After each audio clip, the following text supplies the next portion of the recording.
14절로 21절 말씀, 여러분 정말 많이 읽고 우리가 정말 많이 보았던 그런 말씀이죠. 브라이언 카바로프라는 분이 쓴 책이 있어요. 마음의 정원이라는 책.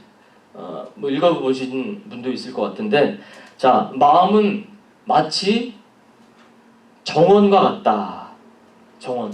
꽃 피고, 가든 있죠, 가든. 꽃 피고, 그 다음에 봄 되면 꽃 피고, 가을이면 또 낙엽이 떨어지고, 그렇게 아름다운 모습의 그런 정원과 같다. 우리의 마음이 그렇다는 거죠.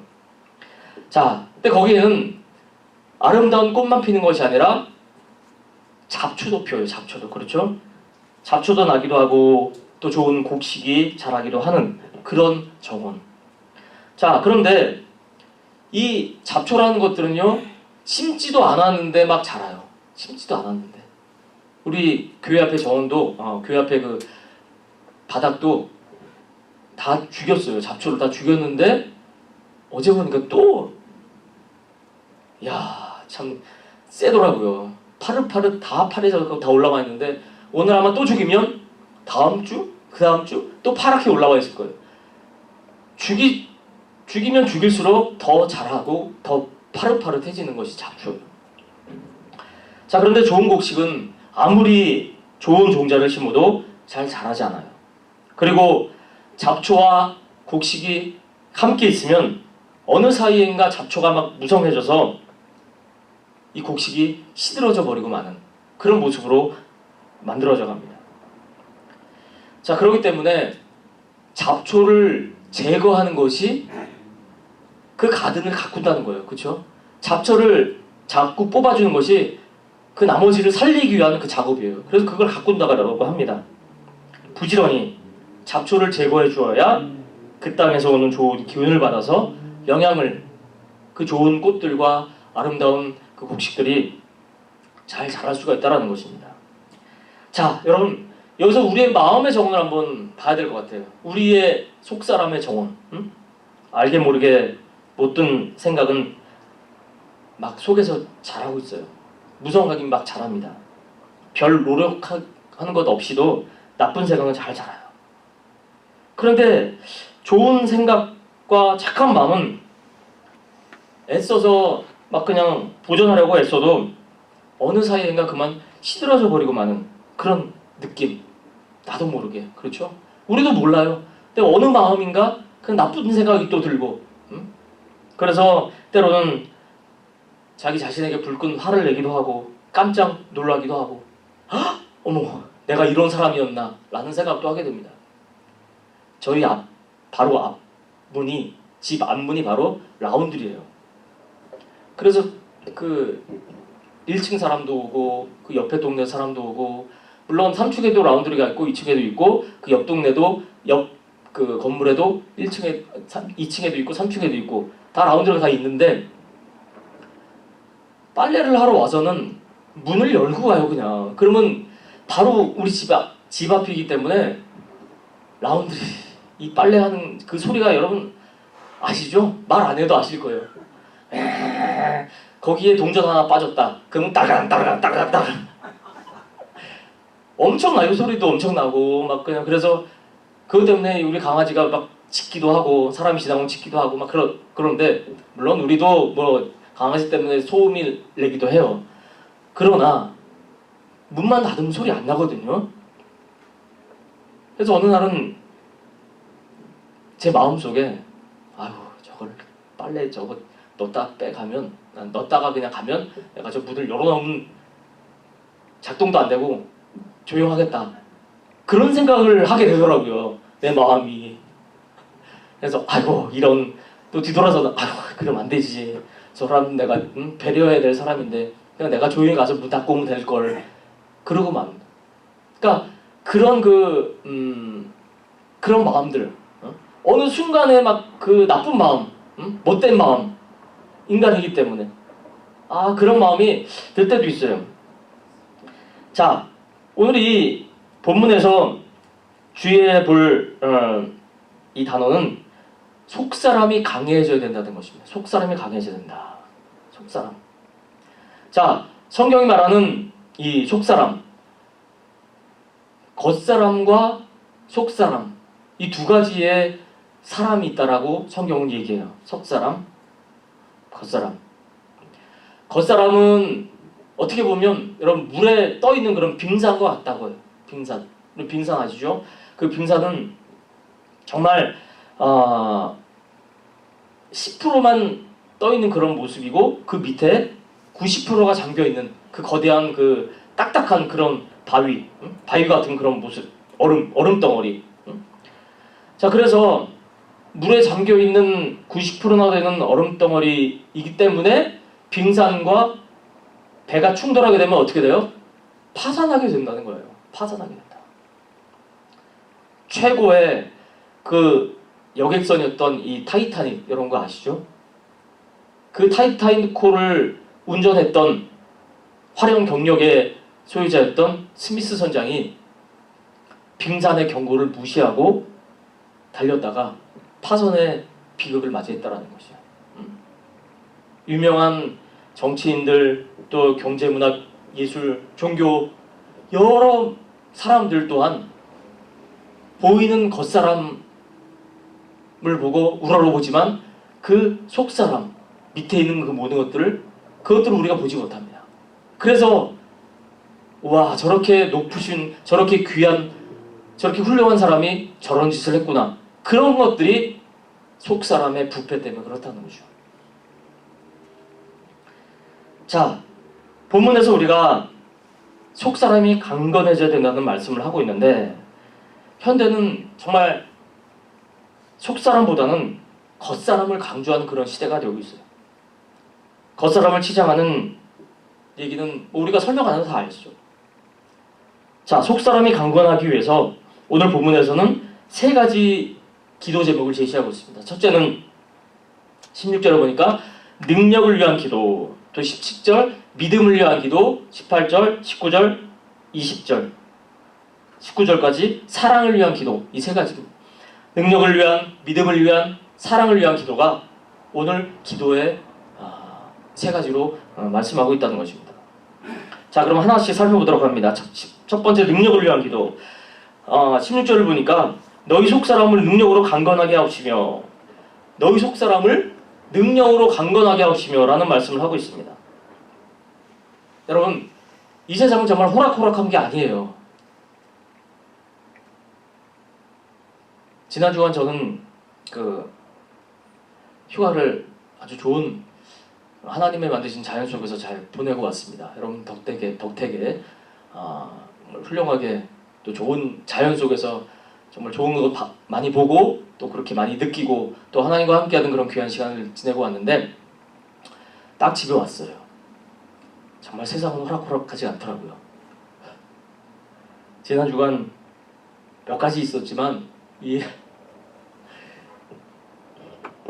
휴대폰을 물에 빠뜨리는 일을 여러분, 물에 빠지니까, 휴대폰이 물에 빠지니까 어때요?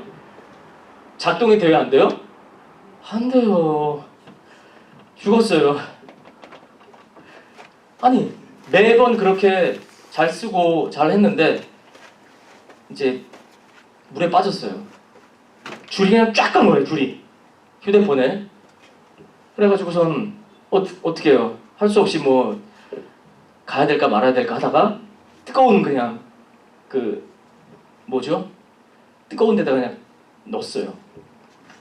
그러고선 이틀 동안 기다렸죠. 딱 열어보니까 작동이 돼요. 오, 작동이 돼요. 놀라웠죠. 이게 애플의 아주 능력이라 할까? 이야, 신기하네요.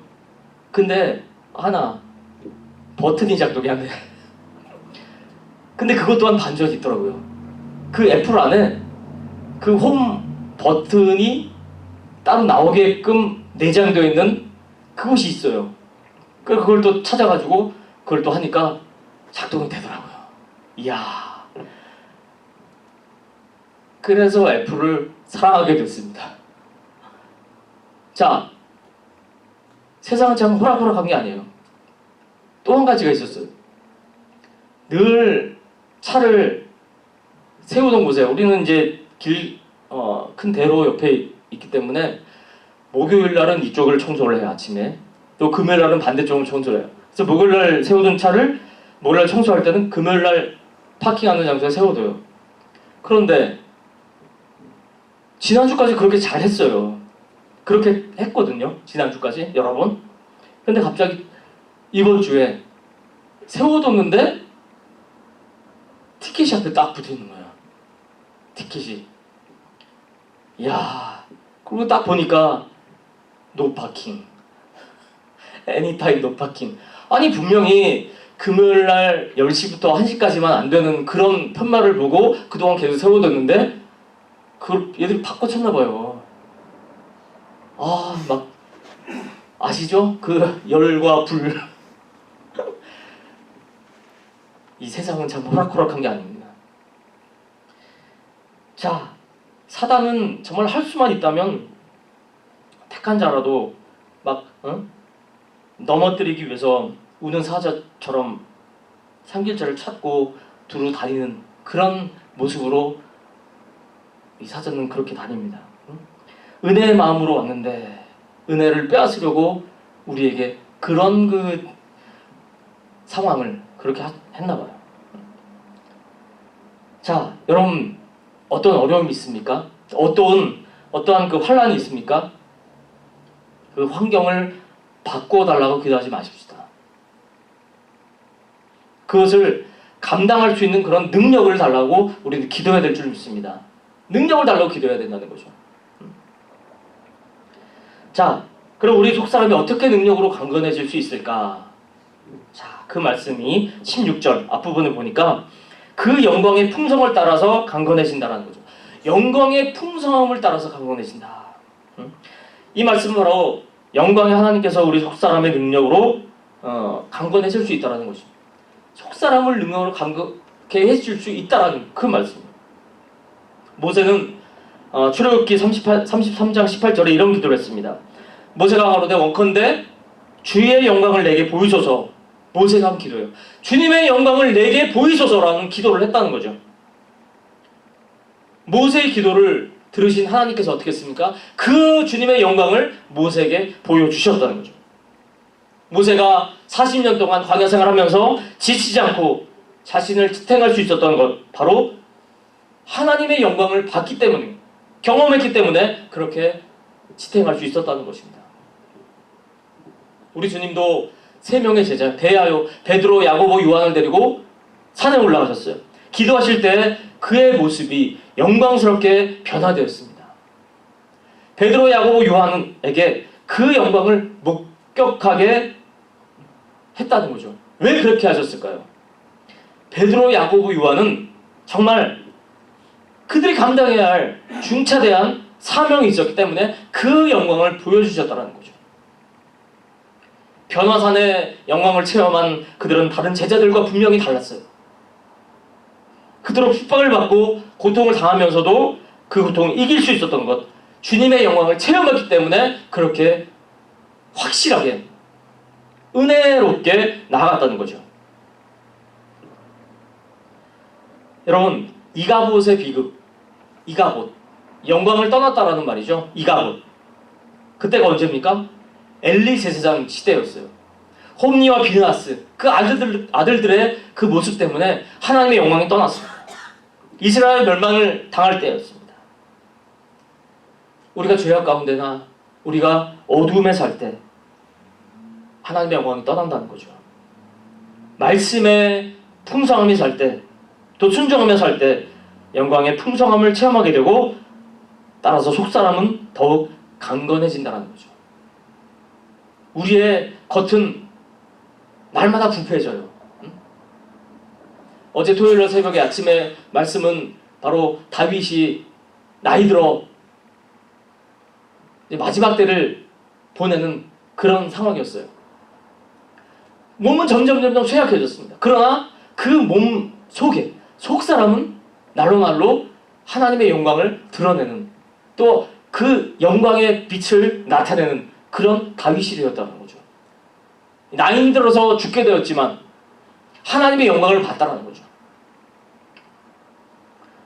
두 번째는 성령으로 말미암아 속사람이 강해진다는 거죠. 성령으로 말미암아 속사람이 강해진다. 그토록 무능한 제자들이 어떻게 그렇게 능력 있는 증인들이 될 수 있었을까? 바로 오순절에 성령 충만한 그 모습을 경험했기 때문인 것이죠. 사울이라는 예수님을 박해하던 그 사람이 예수님을 증언하는 전도자가 된 것도 그 사람이 정말 나는 예수님을 증거하는 전도가 돼야지 그렇게 한 것이 아니죠. 철저한 성령님의 힘에 의해서 되었다라는 것입니다. 인간의 변화, 사람에 의해서 변화받는 것 없습니다. 사랑의 힘, 성령의 힘, 하나님의 힘에 의해서만 가능하다는 것입니다. 저와 여러분 변화 못 받아요. 그러나 하나님에 의해서만 변화받을 수 있다는 것, 성령 안에서 변화받을 수 있다는 것입니다. 하나님께서는 우리의 속사람이 성령의 능력을 통해서 건강해지기를 원하신다는 거죠. 건강해질 뿐만이 아니라 건강해지는 것을 뛰어넘어 강건해지는 그런 모습으로 나아가기를 원하신다는 것입니다. 강해지기를. 능력, 힘. 여러분 이 두 단어 모두 활력이 넘친다는 뜻이에요. 활력이 넘친다. 강한 능력이 있는, 폭발력을 지닌 그 힘, 그 뜻입니다. 자, 무릎을 꿇고 에베소 성도들을 향해서 기도했던 이 첫 번째 기도, 능력 있는 기도, 이것이 바로 바울이 에베소 교인들에게 하신 그 모습인 것입니다. 저와 여러분도 이런 능력 있는 기도가 있어야 될 줄 믿습니다. 성령의 능력 있는 기도, 성령 안에서 받는 그런 능력의 말씀, 능력의 기도가 있어야 될 줄 믿습니다. 두 번째는 능력 있는 기도에 이어서 두 번째는 믿음을 위한 기도입니다. 17절의 말씀 보니까 믿음으로 말미암아 그리스도께서 너희 마음에 계시게 하옵시고. 자, 이 말씀은 그리스도를 영접하라는 것이 아니죠. 계시게 하옵시고 우리 마음속에. 헬라어로는 카토이케오라는 그런 말입니다. 그 뜻은 살다, 영주하다, 거주하다, 정착하다. 카토이케오. 자, 우리 속사람이 집에 찾아오셔서 편히 거하시기를 원하신다라는 뜻이에요.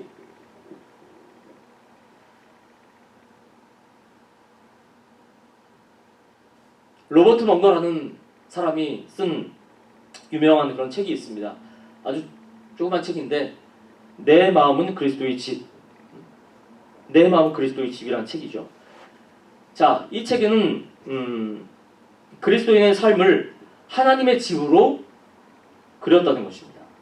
예수님이 집에 들어가서 그 자신을 불편하게 하는 많은 것들을 발견하고 이방 저방 다니면서 다 없애는, 다 청결케 하는 그런 말씀을 하고 있습니다. 예수님은 마음의 도서관으로 먼저 들어가셨습니다. 그래서 쓰레기 같은 생각들을 다 버리신 후에 그 자리에 하나님의 말씀으로 채웠어요. 그 후에 부엌으로 들어가서는 세상적으로 짜여진 그런 메뉴로 만들어진 그 모든 것들을 다 욕망들 그런 거 다 버려버리고 그 자리에 예수님의 겸손, 사랑, 온유, 자비, 절제, 양선 이런 것들로 다 채우셨습니다. 자, 이제 부엌을 지나서 식구들이 함께 모여서 교제하고 있는 그 거실로 들어서니까 그곳에서는 세상적인 친구들과 게임들 그리고 신변잡기들이 즐길 수 있는 것들을 만났어요. 다 없앴습니다. 그리고 옷장 속에는 숨겨진 더러운 죄악들 그것들로 가득 차 있었어요. 예수님은 이런 모든 방들과 옷장들, 찬장들 이런 것들을 다 청소하신 후에 비로소 마음에 편안함을 느끼셨다는 거죠. 그 후에 이 집에서 마음의 집에서 편안히 계실 수가 있었다는 것입니다. 자, 오늘 이 17절이 이 말씀이에요. 믿음으로 말미암아 그리스도께서 너희 마음에 계시게 하옵시고. 믿음으로 말미암아 그리스도께서 내 마음에 계시게 하옵시고. 자, 여러분 계신다라는 것 두 가지 의미가 있어요. 첫 번째는 손님으로 계신다. 손님으로 온다는 것이요. 손님으로 존재한다. 또 하나는 주인이 되어 거한다. 주인이 되어 간다. 자, 어떤 사람은 주님을 영접하고도 손님처럼 대하는 그런 사람이 있어요. 주님 마음속에 영접했어요. 그러나 다 내가 해요. 다 내가 해. 다 내가 해. 내 생각대로 하고 내 마음대로 하고 하나님 앞에 묻지도 않고 내 뜻대로 다 하는 그런 손님 대접하는 그런 모습. 자기가 마음대로 결정하고. 내가 주인이고 주님은 손님이에요. 여러분, 주님은 우리 속에 오실 때요. 손님으로 오시기를 원하지 않으셔요. 그분은 내 삶의 그 모든 영역, 내 삶의 모든 영역들을 온전히 지배하는 그런 주인이 되기를 원하신다는 거예요. 사형리에 보니까 그 그림 있죠. 마음의 의자, 마음의 가운데 내가 있는 그 나라고 쓰여있는 그 의자에 있는 그 나, 또 마음의 자리에 주인을 모시고 있는 십자가, 주님을 모시고 있는 그 모습. 저와 여러분은 어떤 모습으로 살고 있는지. 자, 어떤 손님이 점심을 먹기 위해 식당을 갔습니다. 그런데 그 식당에 딱 들어가니까 테이블보는 정말 더러웠어요. 그리고 음식을 나르는 그런 웨이터들도 옷을 보니까 막 뭐가 묻어있고 막 그냥 빨갛고 파랗고 막 그냥 뭐가 묻어있는 시커멓고 그리고 친절하지도 않고 정성이 부족했다. 더군다나 음식 맛이 없어요. 음식 맛이. 기대를 가지고 음식에 들어갔던 음식점에 갔던 그 손님은 실망하고 나왔어요. 그 식당을 예약하며 다른 손님들을 초대하려고 했던 그 계획들을 그냥 취소해버렸어요. 그런데 얼마 후에 다시 그 식당 앞을 딱 지나가게 되었습니다. 자, 지나가다 보니까 식당 문 앞에 큰 팻말이 붙어있는 거예요. 새 주인이 경영합니다. 이렇게 딱 팻말이 있어요. 새 주인? 주인이 바뀌었구만. 한번 들어가 볼까? 점심도 안 먹었는데 들어가 봤습니다. 자, 들어서자마자 좋은 인상을 가진 사람이 나오더니 친절하게 인사를 하고 이제 안내를 합니다. 식탁을 보니까 테이블보도 깨끗하게 정리되어 있었고 웨이터들도 각이 딱 서 있는 그런 하얀 그런 옷으로 쫙 차려입고 얼마나 기분이 상쾌했는지 모르겠어요. 모든 사람들이 친절했고 겸손했고 음식 맛도 가장 중요한 그 맛도 훌륭했던 그런 모습이었습니다. 그래서 다음 기회에 좀 더 많은 사람들을 데리고 내가 와야겠다 그렇게 생각했어요. 여러분, 이 식당이 달려졌어요. 그렇죠? 주인이 다른 사람 바뀌었기 때문이에요. 주인이 바뀌었어요. 그래서 모든 것을 새롭게 그 주인의 뜻대로 주인이 원하는 대로 또 아름답게 그렇게 가꾸었다는 거죠. 우리는 주님을 믿음으로만 모시고 살 수 있습니다. 믿음으로 하지 않는 것은 다 죄라고 성경은 이야기하고 있다는 거죠. 갈라디아 2장 20절에 보니까 내가 그리스도와 함께 십자가에 못 박혔나니 그러지 이제는 내가 산 것이 아니요 오직 내 안에 그리스도께서 사신 것이라. 내 안에 누가 사셔요? 그리스도께서 사신 것이라. 내 안에. 자, 능력 있는 기도, 믿음을 위한 기도에 이어서 세 번째는 사랑을 위한 기도입니다. 우리가 어떤 사람을 결코 잊지 못한 사람이 있습니다. 그것은 바로 두 가지 경우 중에 하나일 것입니다. 하나는 그 사람이 정말 원수예요. 내가 정말 그 사람을 싫어해. 저도 한 사람이 있어요. 누누이 얘기하지만 저를 중학교 때 때렸던 그 친구 정말 잊지 못해요. 전치성을 가진 사람이었어요. 자, 그 친구 정말 잊지 못해요. 하지만 그 친구를 위해서 기도합니다. 예수 믿고 구원받기를. 자, 그것 원수 아니면 또 하나는 너무나 사랑하는 그 사람.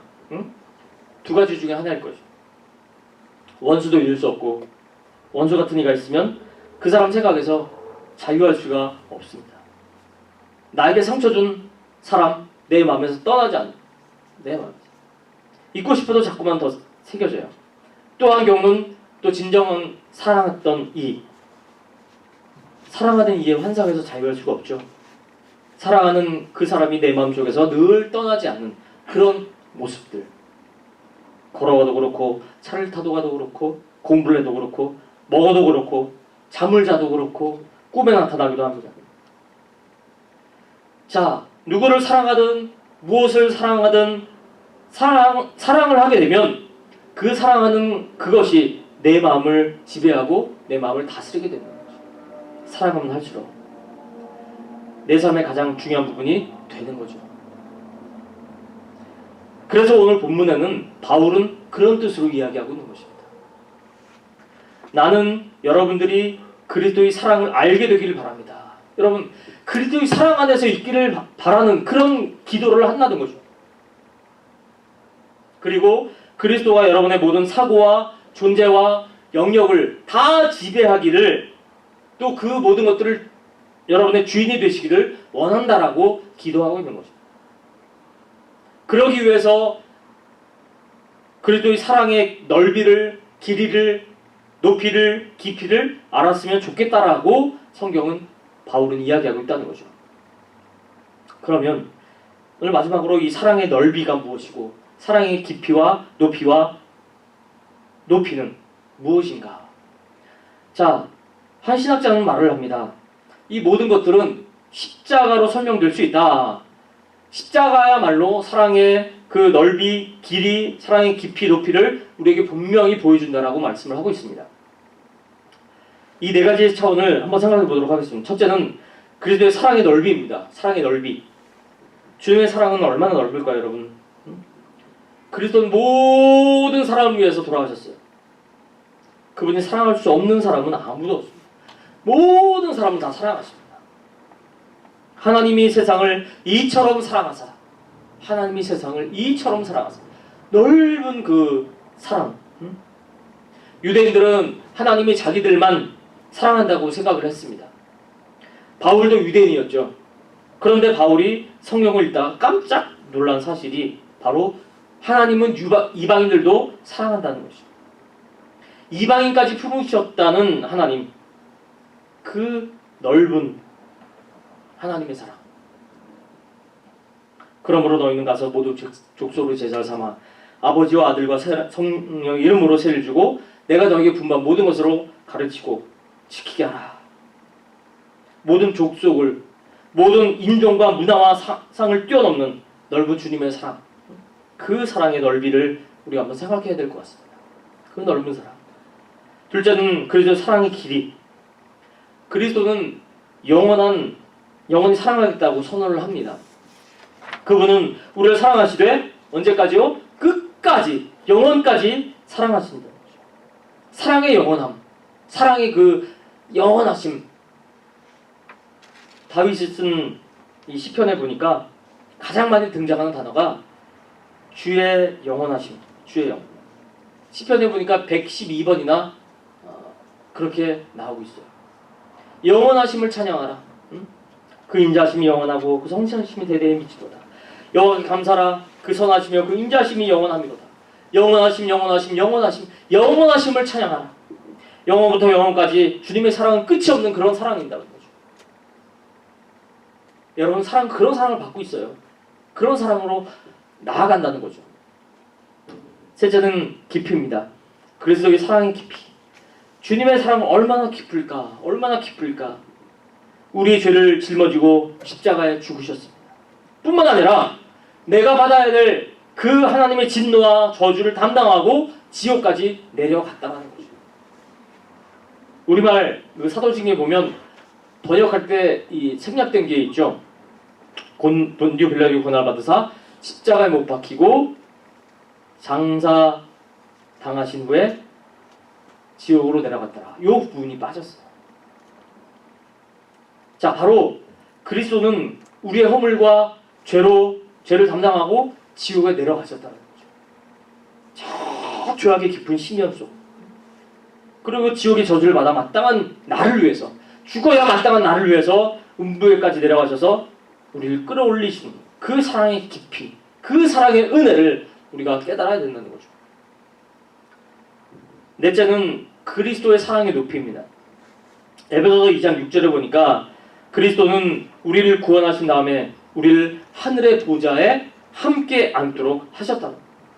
또 함께 일으키사 그리스도 예수 안에서 함께 하늘에 앉히시니, 높이, 하늘에 앉히신다는 거죠. 하늘에. 나를 구원만 하신 것뿐만이 아니라 주님의 보좌에 함께 앉혀놓고 함께 교제하기를 원하시는, 기뻐하시는 그리스도의 사랑의 높이입니다. 저 지옥 밑바닥에 나를 꿀러 올려서 저 천성 하늘을 그 주님의 보좌까지 다 올려놓으신 주님의 그 놀라운 그 사랑의 높이를 우리는 잊지 말아야 될 줄 믿습니다. 바로 이런 주님의 사랑, 주님의 깊이, 주님의 넓이, 주님의 길이, 주님의 높이, 어떠함을 깨달아서 하나님의 모든 충만함에 충만하신 것으로 충만하게 하길 구하노라. 이런 기도가 바울이 에베소에 했던 기도입니다. 또한 바울이 우리에게 하는 그런 기도이기도 합니다. 하나님의 충만, 하나님의 충만은 어떤 충만입니까? 하나님의 모든 충만입니다. 이것은 엄청난 선언이에요. 선언. 주님의 것이 다 내 것이 되는 거죠. 주님의 것이 다 내 것이 된다. 사람은 사랑을 먹고 사는 존재라고 말합니다. 그렇죠? 우리는 사랑을 먹고 살아요. 사람은 사랑을 받고 사랑할 때 비로소 행복을 느끼게 돼요. 아, 사랑하는구나. 부모님이 나를 사랑하는구나. 자녀가 나를 또 사랑하는구나. 응? 그런데 인간의 사랑에는 한계가 있습니다. 한계가 있어요. 인간의 사랑은 밑빠진 독에 물붓기와 같아서 아무리 채워도 만족을 몰라요. 그러나 그리스도의 사랑은 우리 영혼에 참 만족과 또 참 기쁨을 주시는 그 사랑입니다. 우리가 그 주님의 사랑을 배워서 정말 조그만 것부터 그리스도의 사랑을 실천하는 가운데 우리의 영혼에 참 만족과 기쁨을 누릴 수 있기를 정말 기도합니다. 또한 바울이 무릎을 꿇고 빌었던 그 기도가 저 여러분의 기도가 되어야 될 줄 믿습니다. 저 여러분의 그 속사람의 능력으로 강건해지기를 원합니다. 믿음으로 그리스도를 모시고 사는 그런 저 여러분이 될 줄 믿습니다. 이제 말씀 마칩니다. 성경에 보니까 또 복음성가에 보니까 그렇게 이야기한 게 있죠. 사슴이 시냇물을 찾는다는 말. 사슴이 시냇물을 찾아요. 왜? 목이 마르니까. 그렇죠? 옛날에 상인들은 사막을 이제 횡단할 때 꼭 사슴을 한 마리씩 데리고 다녔다고 합니다. 뭐 이거는 믿거나 말거나인데 사슴을 데리고 다니는 이유가 있대요. 바로 물이 떨어졌을 때 사슴에게 도움을 얻기 위해서라고 이야기를 합니다. 사막을 이동할 때 유용한 교통수단은 바로 낙타죠. 낙타는 몸에 물을 지니고 있기 때문에 물에 대해서 절박한 그런 심정이 없어요. 별로. 왜? 자기 몸에 물이 있기 때문에. 그런데 사슴은 달라요. 그래서 상인들이 물이 떨어졌을 때 사슴을 묶고 있던 그 밧줄을 이제 끊어놓으면 사슴이 물을 찾아 막 이제 찾아다닌다고 합니다. 사슴이 절박해서 물을 찾는 이유, 몸에 물을 가지고 있지 않기 때문에 그 근방에 물이 있는 곳으로 막 찾아낸다고 해요. 자, 내 마음, 나도 모르는 속사람, 이 속사람이 강건해진다는 것, 사슴과 같은 절박한 마음을 갖고 살기 위해서 이전에 의지했던 것들을 전부 버린 삶을 의미한다고 합니다. 그래서 속사람이 강건해진 사람은 문제가 생기면 어떻게 됩니까? 하나님 앞에 간절히 매달리게 되는 거죠. 속사람이 강건해지면 이걸 어떻게가 아니라 기도하면서 하나님 이걸 어떻게 해야 됩니까? 하나님 이것을 어찌 해야 됩니까? 이렇게 해야 된다는 거죠.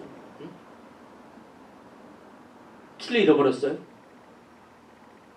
하나님 이걸 어떻게 해야 됩니까? 또 내가 길을 잃어버렸어요? 하나님 이거 어떻게 해야 됩니까? 어떤 문제가 있습니까? 친구와의 문제 있습니까?